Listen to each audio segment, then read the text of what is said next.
جنة بربوة أصابها وابل فآتت أكلها ضعفين فإن لم يصبها وابل فطل والله بما تعملون بصير. أيود أحدكم أن تكون له جنة من نخيل وأعناب تجري من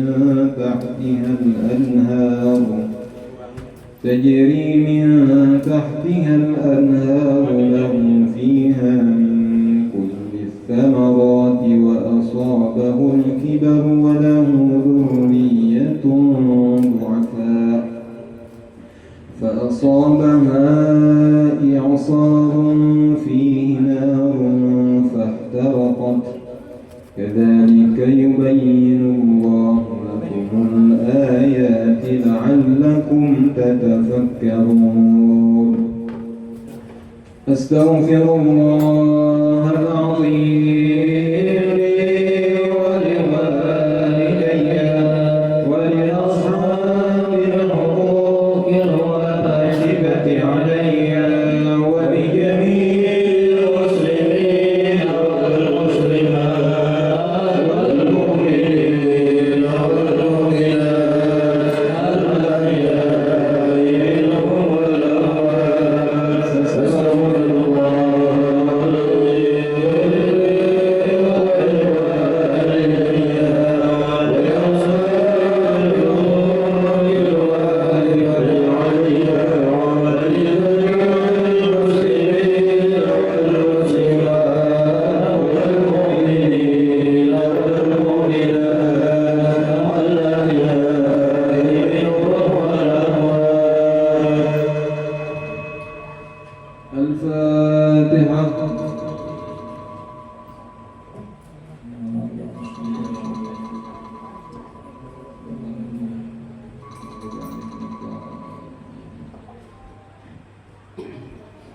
فيا أيها الراجون منه شفاعة صلوا عليه وسلموا تسليما. اللهم صل وسلم وبارك عليه يا أيها المشتاقون إلى رؤيا جمالك صلوا عليه وسلموا تسليما. اللهم صل وسلم وبارك عليه وعلى آله يا من يخطب وصاله يقظة ومناما. صلوا عليه وسلموا تسليما. اللهم صل وسلم وبارك عليه وعلى آله. يا ربي صل على محمد أشرف بدر في الكون أشراق. يا ربي صل على محمد. يا ربي صل عليه وسلم. يا ربي صل على محمد أكرم داع يدعو إلى الحق. يا ربي صل على محمد. يا ربي صل عليه وسلم. يا ربي صل على محمد المصطفى الصادق المصدق. يا ربي صل على محمد. يا ربي صل عليه وسلم. يا ربي صل على محمد على الورى منطقا وأصداق. يا ربي صل على محمد. يا ربي صل عليه وسلم. يا ربي صل على محمد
صل على محمد وآل ومن بالنبي تعلق يا رب صل على محمد يا رب صل عليه وسلم يا رب صل على محمد ومن بحبل النبي توثق يا رب صل على محمد يا رب صل عليه وسلم يا رب صل على محمد يا رب صل عليه وسلم يا رب صل على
الرجيم لقد جاءكم رسول من أنفسكم عزيز عليه ما عنتم حريص عليكم بالمؤمنين رؤوف رحيم فإن تولوا فقل حسبي الله لا إله إلا هو عليه توكلت وهو رب العرش العظيم إن الله وملائكته يصلون على النبي يا أيها الذين آمنوا صلوا عليه وسلموا تسليما اللهم صل وسلم وبارك عليه وعلى آله.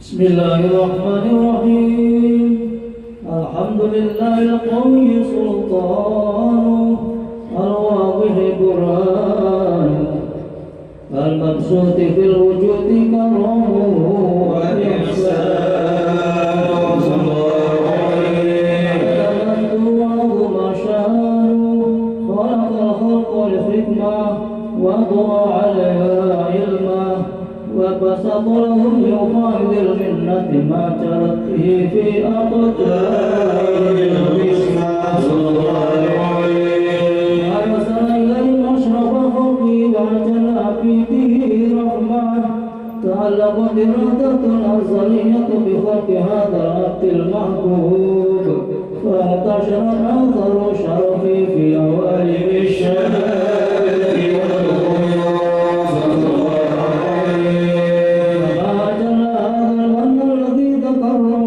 في المنان وما عظم هذا القدر الذي برز من خطرة الإنسان سرورة كاملة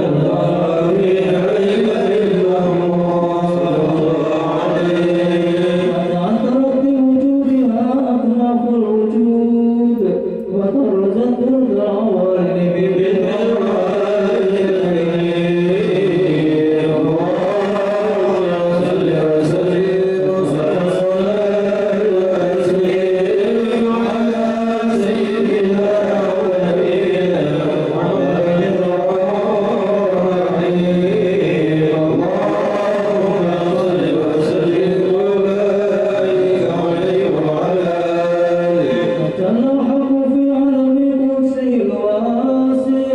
تجلي الله بانتشار فضله في القريب والشاسع ولو الحمد الذي لا تنخسر أفراده بتعداد ولا يمل تكراره بكثرة أبرز من عالم الإمكان صورتها يتصرف بوجود ثقلا وتنتشر أسراره في الأكوان وما من سر اتصل به خلق منيب إلا من سوابق فضل الله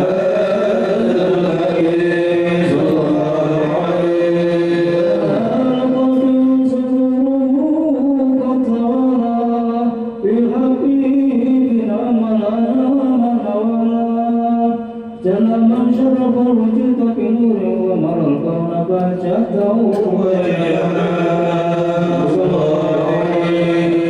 في الحسن على مقام وتنهى في مسجده وتعالى له العيون في مسطرة باشرا كاملا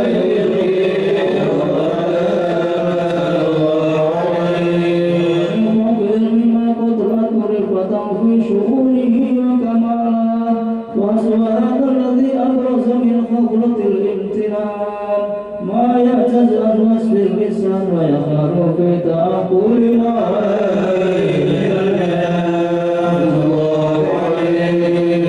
عشر منه في عالم البطون والظهور ما وجوه كالخلق ينور فتبارك الله من إله كريم بشر الآيات في الذكر الحكيم في بشارة لقد جاءت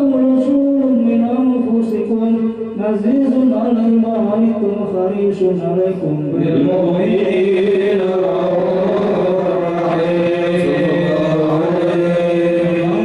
هذه البشارة وذرقوا بقلب سليم فقد هدي إلى صراط مستقيم.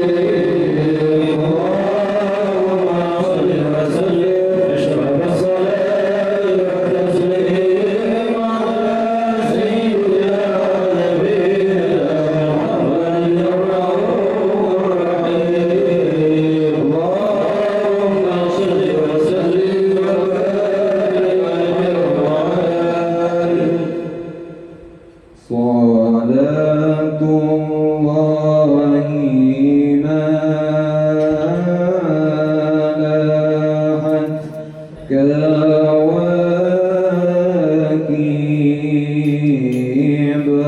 على مدى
فقد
وقد اتصف صلى الله عليه وسلم من محاسن الأخلاق بما تضيق الكتابة بطول الأخلاق.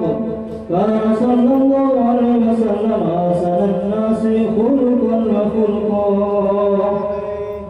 وأولهم إلى مكارم الأخلاق سبقا وأوسعهم بالمؤمنين حلما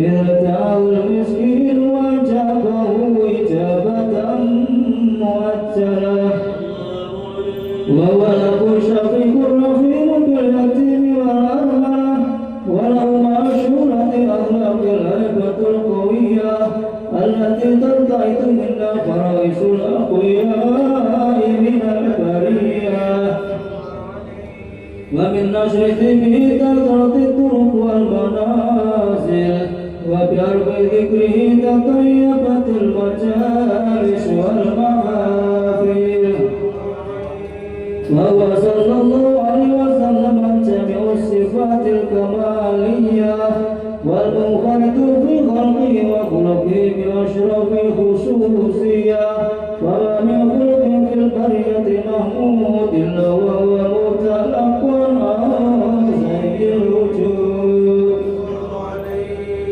أسمت في الوصف الخفيف وشانه وله الأولى في قصده ومكانه أقصاه إنسان قد تعلم أسماء وظل الناس بالسواء بإلهه وقد انقصت القلم في تطويل معرفة العلم ووقوع مولد النبي الكريم وحكاية ما أكرم الله في هذا العبد المقرب من التقريب والتوضيح والخلق العظيم وخاصنا مني أن أوصف إن التلقلام في هذا المقام وأقرأ السلام على سيد الأنام السلام عليك أيها النبي ورحمة الله وبركاته السلام عليك أيها النبي ورحمة الله وبركاته السلام عليك أيها النبي ورحمة الله وبركاته وبذلك يصل الختم كما يصل التقطير فعليه أفضل الصلاة والتسليم اللهم صل وسلم وصل الصلاة والتسليم على سيدنا ونبينا محمد الرؤوف الرحيم اللهم صل وسلم وبارك عليه وعلى آله بسم الله الرحمن الرحيم الحمد لله رب العالمين اللهم صل وسلم على سيدنا محمد في الأولين اللهم صل وسلم على سيدنا محمد في الآخرين اللهم صل وسلم على سيدنا محمد في كل وقت وحين اللهم صل وسلم على سيدنا محمد وعلى آله وصحبه أجمعين ولما نظر في كل من درجة إلى صوت محمدية موجودا توجهت إلى الله متوسلا بسيدي وحبيبي محمد صلى الله عليه وسلم أن يجعل سعي فيه مشكورا وفعلي فيه محمودا وأن يكتب عملي في الأعمال المقبولة وتوجهي بالتوجهات الخالصة والصلات الموصولة اللهم يا من إليك تتوجه الآمال فتعود ظافرة وعلى باب عزته تحط الرحال وتغشاها منه الفيوضات الغامرة نتوجه إليك بأشرف الوسائل لديك سيد المرسلين عبدك الصادق الأمين سيدنا محمد الذي عمت رسالته العالمين أن تصلي وتسلم على تلك الذات الكاملة مستودع أمانتك وحفيظ سرك وحامل راية دعوتك الشاملة الأبي الأكبر المحبوب لك والمخصص بالشرف الأفخر في كل موطن من مواطن القرب والمظهر قاسم ذلك في عبادك وساقك وسر شارك لأهل ولادك سيد الكونين واشرف الثقلين العبد المحبوب الخالص المخصوص منك بأجل الخصائص اللهم صل وسلم عليه وعلى آله وأصحابه وأهل حضرة اقترابه من أحبابه اللهم إنا نقدم إليك جاه هذا النبي الكريم ونتوسل إليك بشرف مقامه العظيم أن تلاحظنا في حركاتنا وسكناتنا بعين عنايتك وأن تحفظنا في جميع أطوارنا وتقلباتنا بجميل رعايتك وحصين وقايتك وأن تبلغنا من شرف القرب إليك وإلى هذا الحبيب غاية آمالنا وتتقبل منا ما تهربنا فيه من نياتنا وأعمالنا وتجعلنا في نظرة هذا الحبيب من الحاضرين وفي طريق اتباعه من السالكين ولحقك وحقه من المهدين ولعهدك من الحافظين اللهم إن لنا أطماعا في رحمتك الخاصة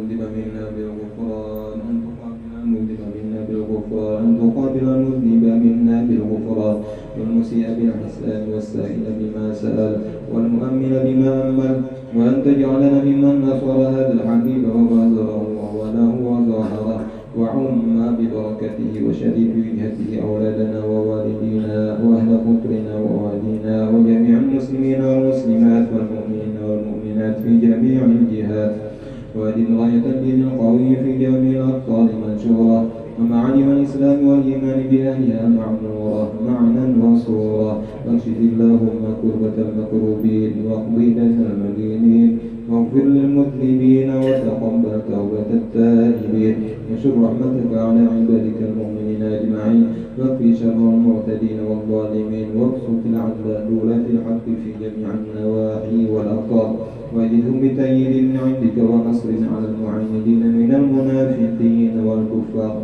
واجعلنا يا رب في الحسن الحسين من جميع البلايا وفي الحزن المكين من الذنوب والخطايا وألمنا في العمل بطاعتك والصدق في خدمتك القائمين وإذا توفيتنا فتوفنا مسلمين واختم لنا منك بخير أجمعين وصل وسلم على هذا الحبيب المحبوب بأجسام الأرواح والقلوب وعلى آله وصحبه ومن إليه منسوب آخر دعوانا أن الحمد لله رب العالمين بفضل سبحان ربك رب العزة عما يصفون وسلام على المرسلين والحمد لله رب العالمين. الفاتحة.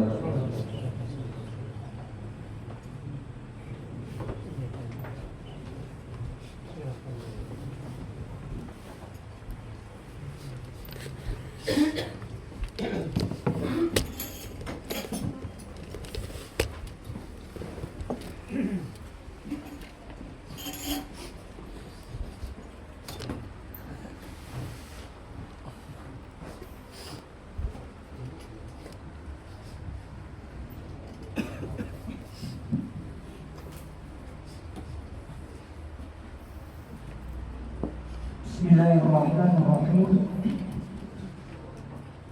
الحمد لله رب العالمين والصلاة والسلام على أشرف الأنبياء والمرسلين سيدنا ومولانا محمد وعلى آله وصحبه أجمعين. سبحانك لا علم لنا إلا ما علمتنا إنك أنت العليم الحكيم واهدنا ووفقنا إلى صراطك المستقيم. رب اشرح لي صدري ويسر لي أمري واحلل عقدة من لساني يفقهوا قولي ولا حول ولا قوة إلا بالله العلي العظيم. اللهم إنا قد استودعناك علم ما علمتنا فارده إلينا عند حاجتنا إليه ولا تنسنا يا مولانا يا رب العالمين. أما بعد. Puji dan syukur selalu kita panjatkan kehadirat Allah Subhanahu wa Ta'ala. Kita masih diberikan nikmat, dipanjangkan umur dalam keadaan sehat walafiat, sehingga kita dapat berkumpul lagi meneruskan taklim atau pengajian kita. Mudah-mudahan segala amal ibadah kita diterima oleh Allah Subhanahu wa Ta'ala. Dan mudah-mudahan kita dipanjangkan umur sehingga nantinya di tahun berikutnya kita akan menemui kembali bulan Ramadan, dan mudah-mudahan kita diberi istiqomah oleh Allah Subhanahu wa Ta'ala di dalam mengerjakan segala kebaikan. Kemudian kita teruskan pembacaan fikih kita. Ini berkaitan dengan rukun sembahyang, rukun sembahyang yang keempat itu membaca Fatihah. Bismillahirrahmanirrahim. Wa qala al-mu'allif rahimahullahu ta'ala wa nafa'ana bi'ulumihi fid dharain amin. Mura'atu tashdidatiha walau khafafa mushaddadan lam yu'tadda bi qira'atihi fa'alaihi an yu'idahu musyaddadan.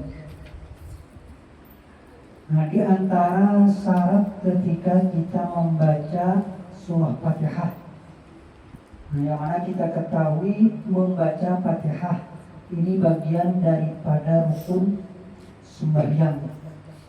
Nah, itu disebutkan di sini ada 13 kan rukun sembahyang.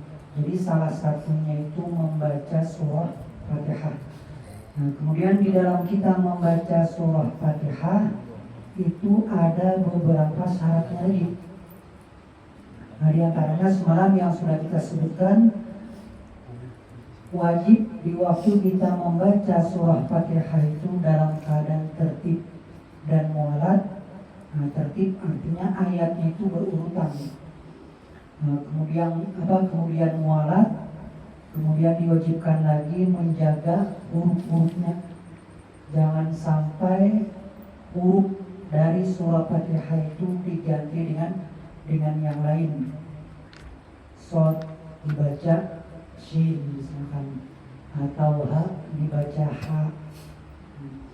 Karena kita wajib belajar membaca surah Fatihah, karena ini kaitannya dengan sembahyang dan itu termasuk rukun sembahyang.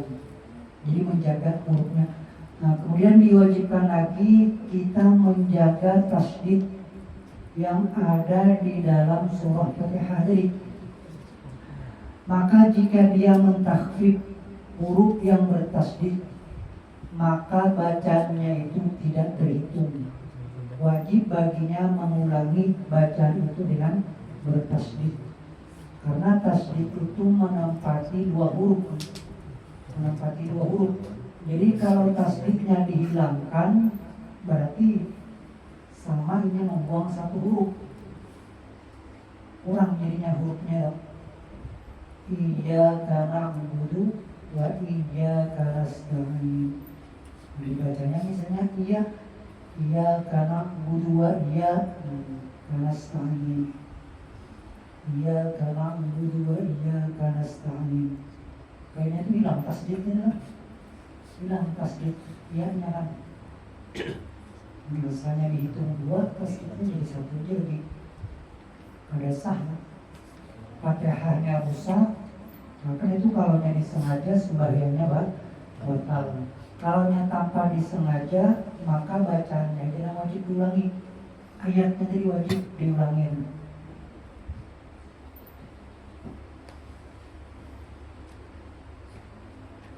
Itu mungkin sebagian yang bisa tertinggal tasdidnya di situ. Iyyaka na'budu wa iyyaka nasta'in. Atau apa ujungnya? Waladhdallin. Ulang hilang tasdidnya. Dolin. Nah, seharusnya kan ada tasdid ya. Dolin.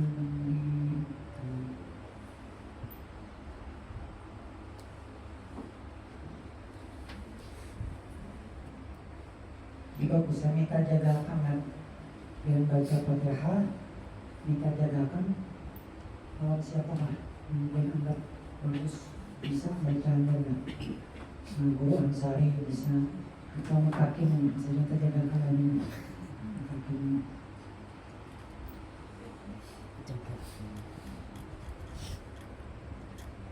kalau mau jadi tilawati ya.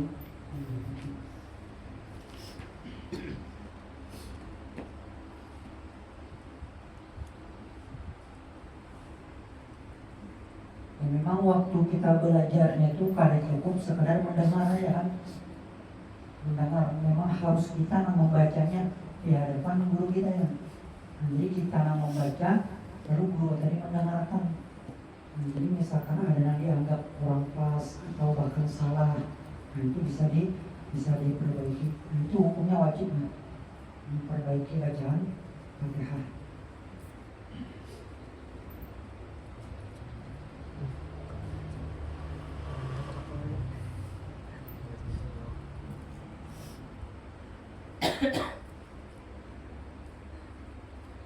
Allah yaskuta sabtatan tawilatan wala qasiratan yaqsidu biha qat'al qira'ah. Kemudian lagi diantara syaratnya tiada diam dengan diam yang lama dan tiada diam yang pendek dengan tujuan memutus bacaan Fatihah.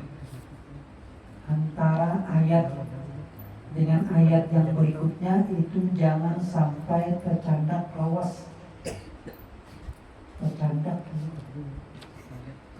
sampai tercandak lawas, nah maka harus diulangi tuh, dari awal karena muaratnya putus gitu. Mungkin jadinya tercandak ini karena keringat. Ar-Rahmanir-Rahim ini di belakang rumah itu lah. Nah ini kalau sudah dianggap kira-kira ini lawas nih, diamnya itu karena kalau lagi terus apa? Maliki yaumiddin, ulangi dari awal, mulai Bismillahirrahmanirrahim. Karena diantara syarat baca Fatihah itu kan harus muarat, sambung. Ya kita bawa waktunya itu sekedar bernapas saja, bernapas dan ambil napas lah.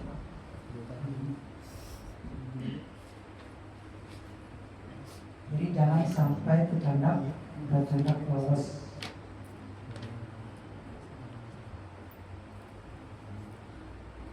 Jadi kalau misalkan kita di tengah-tengah membaca Fatihah, kita jadi imam lah. Keringat, sambungan ayatnya keringat aja. Kayak Bismillahirrahmanirrahim, bingung. Nah itu kalau dia sudah tercandak itu, sekiranya lawas, udah ulangi aja dari Bismillah. Ulangi di Bismillah, jangan kita memaksakan mengingatkan semua ayatnya dulu. Yang di belakang Anda menyatakan juga. Padahal kalau di belakang bisa menyatakan, menyambungkan ayatnya, hanya kada ingat ini.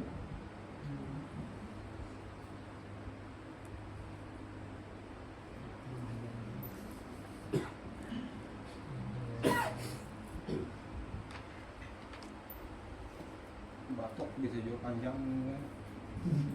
Batok, ya karena kalau minum batok ini. Batokan ya, wah ini sekali dua kali lagi batok nanti kalau masih ada kerusakan aja.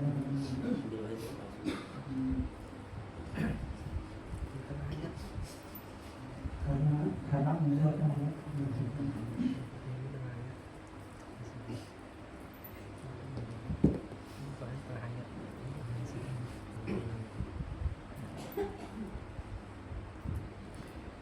qiraatu kulli ayatiha wa minha al-basmalah. Di antara syaratnya lagi membaca semua ayat Fatihah, termasuk ayat Fatihah yaitu bacaan Bismillah ya. Karena ada 7 ayat, jadi terhitungnya 7 ayat itu kalau mazhab kita ya dari Bismillah. Bismillah. Ya meskipun sebagian itu kan ada nang Bismillah itu kada menghitung, kada dihitungnya, belum dianggapnya Fatihah. Jadi yang menghitung Fatihah itu mulai Alhamdulillah. Nah, tapi jumlah ayatnya tetap sama 7, itu sepakat bahwa Fatihah itu 7 ayatnya. Kalau yang kita Bismillah itu kita hitung, ya berarti kan ayatnya kayak biasa 7. Tapi kalau orang menganggap Bismillah itu bukan dari Fatihah, karena mungkin sebagian kita mendengar gitu, langsung Alhamdulillah, Alhamdulillahirrahmanirrahim. Nah berarti ayatnya itu kan dihitungnya apa? Siratal ladzina an'amta 'alaihim. Di situ terhitung satu ayat. Jadi ghairil maghdubi 'alaihim dan seterusnya itu satu ayat. Jadi jumlahnya itu tetap 7 ayat juga. Sepakat tahu ulama bahwa Fatihah itu 7 ayat. Cuma ada perbedaan di situ membaca Bismillah. Ada yang mengatakan itu masuk dalam surah Fatihah, yang pendapat kita kan itu masuk ke dalam surah Fatihah. Kemudian kalau misalkan pian Anda mendengar langsung baca Alhamdulillah, berarti itu bisa jadi itu dianggapnya Bismillah itu di luar dari Fatihah. Tapi sebagian yang mengatakan Bismillah itu tetap dibaca juga, cuma kali naring. Jadi dia menyaringnya itu mulai Alhamdulillah. Nah, berarti kalau dosa batal lah. Kalau umur dia pun di sana Alhamdulillah lah. Itu pandang argumen kan ada Bismillahnya. Ulang ayatnya nih. Ya apa-apa lah. tetap terusnya jangan mengumpati berjamaah.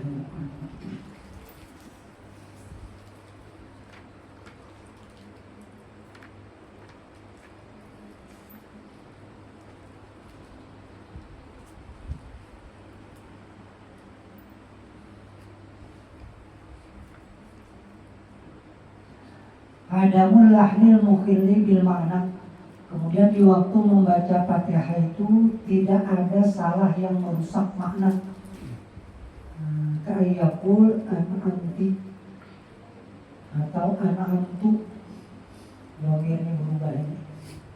An'amta kan dibacanya an'amta apa an'amtu atau an'amti. Domir ini berubah ini merusak makna. Batal sebenarnya. Nah, kemudian lagi antakuna halatul qiyam fil fardhi. Nah, membaca Fatihahnya itu di waktu berdiri. Fala tasihhu idza qara'a juz'an minha ma'a hawihi li ruku'. Maka tidak sah apabila dia membaca sebagian daripada Fatihah itu disertai turun untuk ruku'. Atau ma'anuhu dihil qiyam atau bersamaan dengan bersamaan bangun untuk berdiri. Jadi kita baca bismillah. Misalkan sembahyangnya ini kayak di rakaat ketiga, rakaat keempat. Rakaat ketiga keempat itu kan ada disunahkan baca surah. Itu yang wajib kita itu surah Fatihahnya rakaat ketiga dan keempat. Nah, maka kita membaca surah Fatihahnya itu mulai bismillah sampai ujung Fatihah apa? Waladhdallin. Amin itu lain lah, amin itu di luar ya. Amin itu di luar Fatihah ya. Sampai waladhdallin. Itu kita membacanya itu dari awal Fatihah sampai akhir Fatihah harus di dalam posisi berdiri, diri tegak. Jangan sambil turun atau sambil bangun. Sambil turun ini adalah sambil turun hendak ruku, sakingnya capeknya lah. Hanya gaya waktu sudah turunnya. Gaya waktu dari sudah mulai turun. Nah, berarti sebagian atau ujung Fatihah itu membaca itu kan ketika sudah turun. Nah, ini kada sah Fatihahnya. Tuntung makan habiskan Fatihah. Hanya ruku turun atau sambil bangun. Nah, ini saking hak capat juga nih. Habis sujud kedua berdiri kan, belum tegak lagi sudah dibacanya bismillah. Bismillahirrahmanirrahim. Padahal ini sambil anak berdiri nih. Nah, itu memang Fatihahnya pun rusak, batal Fatihahnya jadinya. Dia harus berdiri dulu. Sudah sampai berdiri tegak, hanya memulai baca bismillahnya. Jangan sambil turun hendak ruku atau sambil bangun dari sujud atau dari duduk untuk kayak awal misalkan.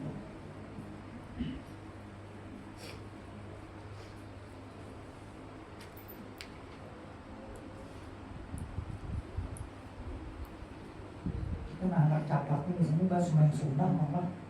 Main sunnah. Nah, jadi wajib membaca Fatihahnya itu dalam keadaan berdiri. Ayusmi'a nafsahul qira'ah li'annaha rukun qauli. Wajib memperdengarkan dirinya bacaan Fatihah ini karena Fatihah ini termasuk rukun qauli. Rukun qauli itu kan sebenarnya ada berapa? Ada 5. Takbiratul ihram, Fatihah, tasyahud, akhir, sholawat, dan salam. 5-nya itu bacaan wajib. Nah, maka semuanya bacaan wajib itu kita harus mendengar. Kita membacanya harus mendengar. Itu apabila dalam keadaan normal.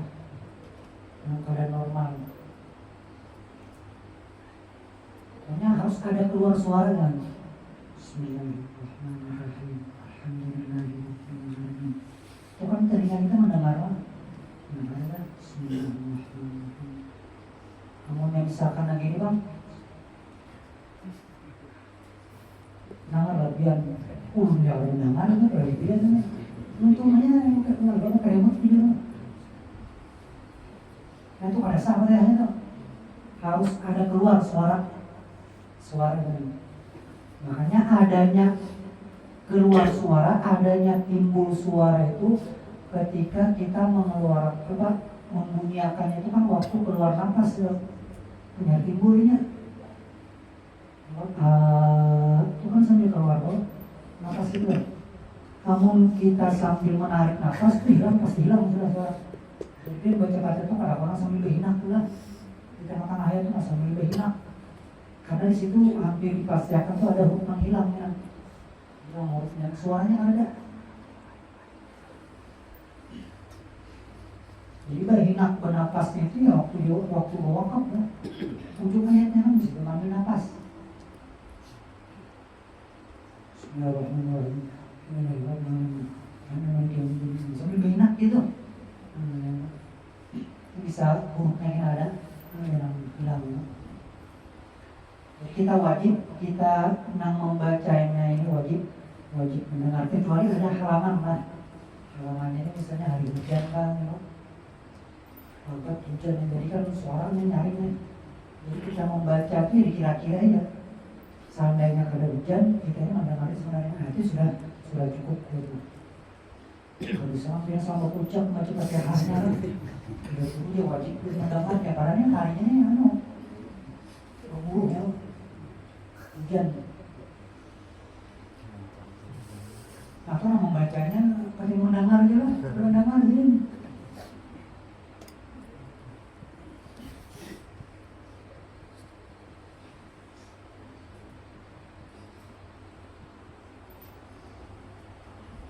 Nah itu diantara syarat membaca Fatihah.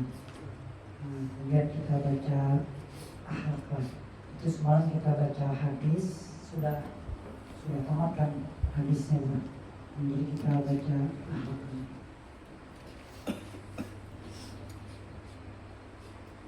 Bismillahirrahmanirrahim.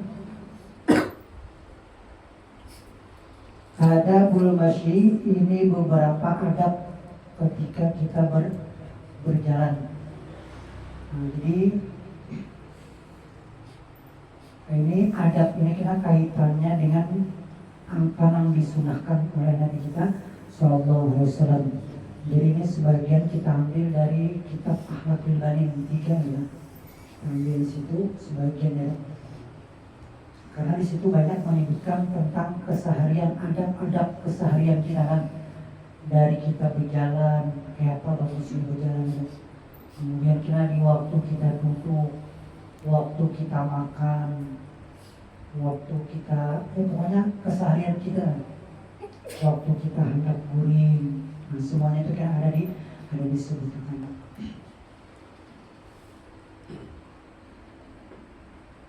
Nah di antara adab ketika kita berjalan, antuqaddima rijlaka yusra inda khurujika minal bait, engkau mendahulukan kaki kiri ketika keluar dari rumah. Ini pentingnya, sunnah, makanya termasuk sunnah ya. Jadi mengatakan rumah, kalau lawang rumah kita itu apa tadi di bawah ini? Watur kan? Nah kita keluarnya itu batis kiri, atau kira dari pelataran ke mana? Nah itu batis kiri.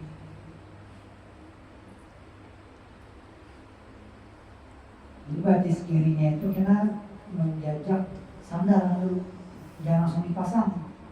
Kalau yang keluar batis kiri langsung pasang sandal, keluar rumahnya pasti dia batis kiri, cuma memasang sandalnya salah. Karena memasang sandal atau sepatu itu harus sunnahnya itu batis kanan. Jadi kita keluar batis kiri itu berjejak dulu. Nah kita batis kanan, nah langsung pasang gitu. Jadi keluar rumahnya pas, posisi batisnya kan memasang sandalnya pas beda. Ini lebih untuk kita ya, semua harus saja. Kira-kira itu batis kau. Itu gurunya kan dia. Kalau ini gurunya.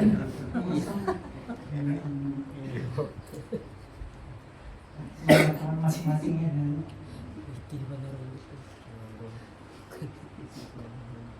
Karena sebenarnya kan tujuannya itu lebih ke untuk diri kita, bukan menilai untuk orang lain.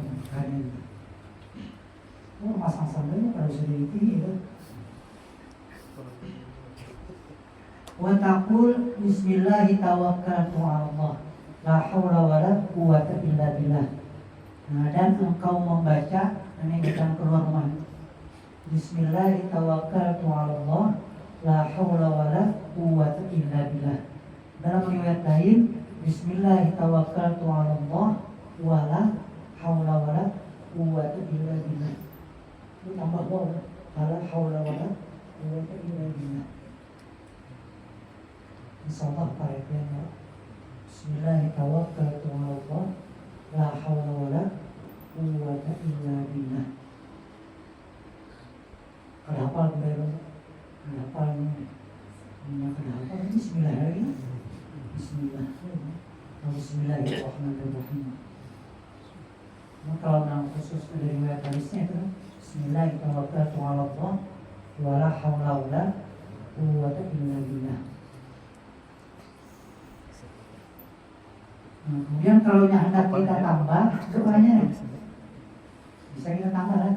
Allahumma inni a'udzubika an adilla aw udalla aw azilla aw uzalla aw azlima aw uzlama aw ajhala aw yujhala alayya aw adwi aw yubwa alayya. Masih panjang tambahan ini. Dan adalah hadap kepada Rasulullah sallallahu alaihi wasallam. Misalkan itu keluar rumah, bacaan waktu keluar rumah, supaya ketika kita berjalan itu kadang diiringi oleh setan. Kadangnya kalau mau balik, biasanya kita berjalannya kan kendaraan. Kan bilangnya kita kendaraan, kalau kita kadang ingat berzikir, kadang ingat membaca, baca doa atau zikir ini, itunya setan itu umpat lah. Mau kita berjalan batis berarti dijaga kita miringnya setan di. Kalau kita berkendaraan belakangnya apa? Mau kita berdua berkendaraan, banyak berdua. Tapi juga, tapi dirinya, kemana kita berjalan dirinya, kebuncengan lawan setan. Kita nggak melihat. Nah itu pentingnya yang dilajari Nabi supaya setan itu pada kaum papinya.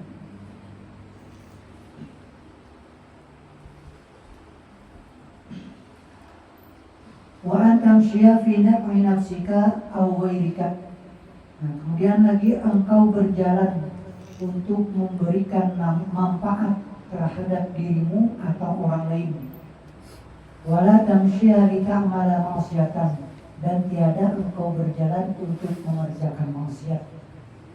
Setiap kali kita keluar rumah berjalan, hendaklah itu ada manfaat, memberi manfaat lawan kita atau manfaat untuk orang lain. Kalau karena manfaatnya, ya lebih baik kita di dalam rumah. Nah, misalkan kita keluar rumah itu kita hendak bergaul, nah ini kan berarti ada manfaatnya untuk kita lawan keluarga kita. Bagus juga. Jangan sampai kan ada tujuan kan. Keluar rumah itu ada tujuan.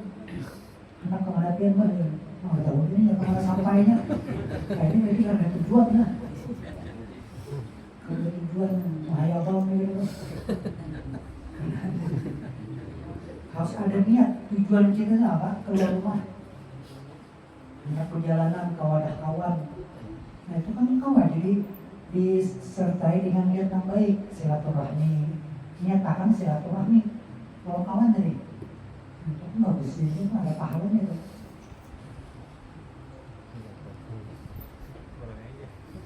Berjalanan ke pasar, yang penting kan ada manfaat kan, nyatakan supaya ada manfaat juga. memenuhi keperluan kita. Ini kapal besar kan?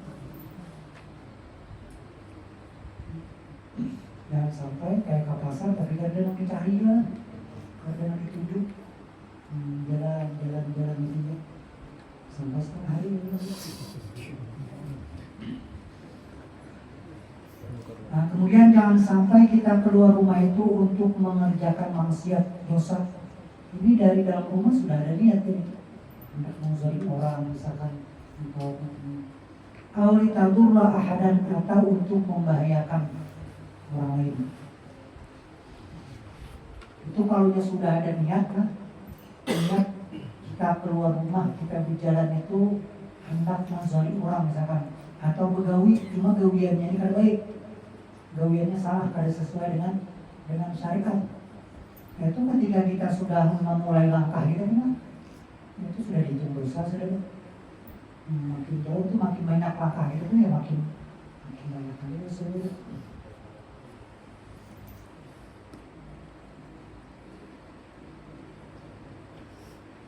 Fa inna rijlaka kasairi a'dha'ika amanatun indaka. Nah, sesungguhnya kakimu itu sama hanya dengan anggota yang lain. Itu adalah amanah di sisimu, amanah dari Allah Ta'ala. Kelak di akhirat semua anggota badan kita ini ada pertanggungjawaban. Wa satashhadu 'alaika bi amalika yaumil qiyamah. Dan selagi ia akan bersaksi atasmu dengan segala pekerjaanmu di hari kiamat. Di hari kiamat itunya menjadi saksi, tangan kita, batis kita, maksud mulut kita, semuanya.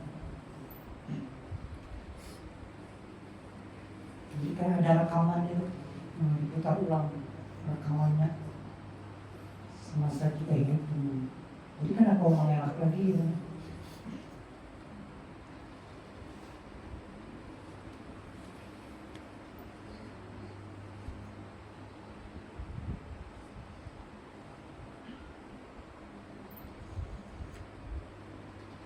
Itu sebagian adab waktu kita berjalan keluar rumah.